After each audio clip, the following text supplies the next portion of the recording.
Good morning. Excuse my appearance. I actually had a knit hat on before I found myself way overestimating the temperature of the morning. So now I have hat head. But anyway, I actually found myself really going down a bunch of different paths in my thought process. Like I was thinking about someone, then I was thinking about, projects that I have. I was thinking about, things that I have to get done, like kind of my to-do list, thinking about making a to-do list, like thinking about the importance of a to-do list, and really just kind of bouncing around. And then, when I ended up back on the person that I had thought about earlier, I'm like, wow, I went on one heck of a mental thought process journey.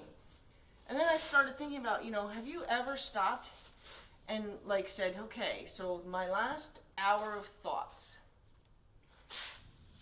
where were they? Were they on one subject? Were they on multiple subjects?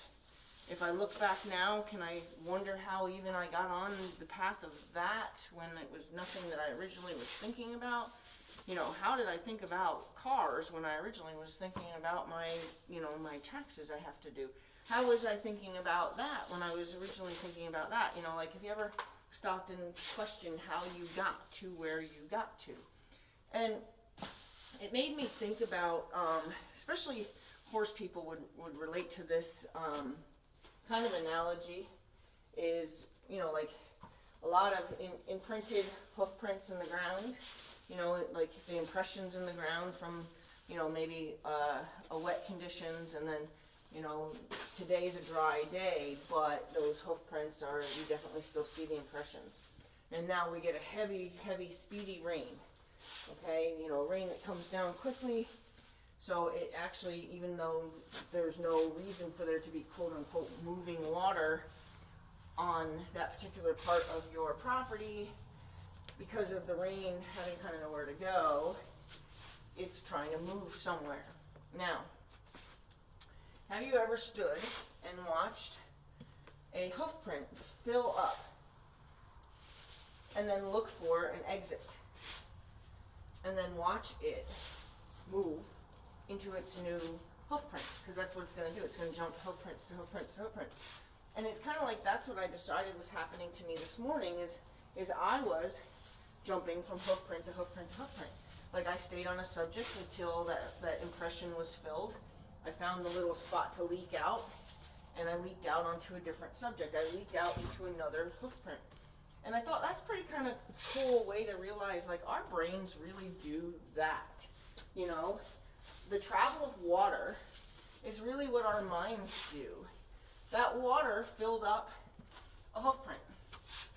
And let's just say the rainstorm was overwhelming. Something, happened that put you in an overwhelmed state of mind. And then with your overwhelmment, whether it be a fight with your husband or a fight at work or, stress of work or whatever, all of a sudden, consider that the rainstorm, and all of that water, all of that impacted, fast running water needs somewhere to go, even in a stable environment, even in a non-flow environment. It's got to go somewhere. So, and to sit and watch how it does travel. It travels all over the place. Sometimes it finds a path to the left. Sometimes it finds a path to the right. Sometimes it finds, a smaller subject, which would be a smaller hoof print. Sometimes it finds a bigger subject and sits and swells that subject for a while, right? I don't know. I thought that was really a cool way to describe, what our minds are like.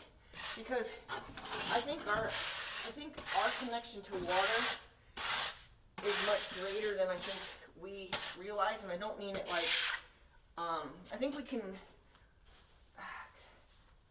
make a lot of analogies that make water almost always an easy way to describe something because of the way water moves. But I don't know, I thought that was kind of cool that I was sitting there thinking, wow.